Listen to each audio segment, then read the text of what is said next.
The Honourable Leader of the Opposition.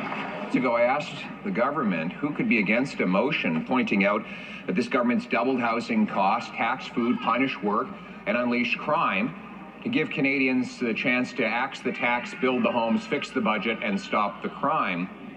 And she said, Canadians are against all of those things. If that's the case, then why won't she let them decide in a carbon tax election now? The Honourable Leader of the Government in the House of Commons. Thank you, Mr. Speaker. Mr. Speaker, it's a little sad that the Leader of the Opposition, having just lost a vote of non-confidence in the government yesterday, is putting forward the exact same motion today. I think it shows his desperation.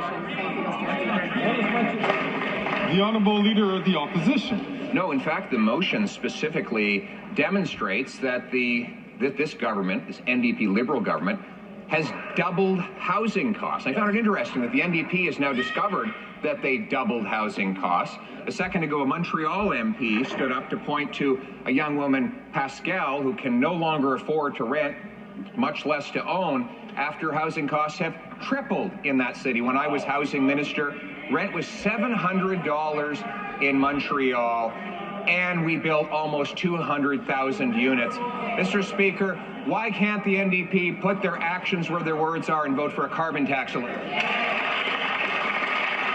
Honourable Parliamentary Secretary to the Minister of Housing, Infrastructure and Communities.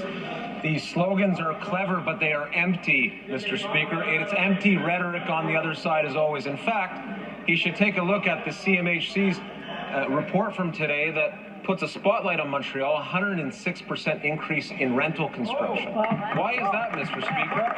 Because GST has been waived by this government to ensure greater supply, to incent builders during a difficult time. He has no idea how to incent that sector. He's good at running around the country and insulting mayors, putting a spotlight on the homeless, but coming up with no ideas on that. It's more right-wing populism. They have nothing to say, Mr. Speaker.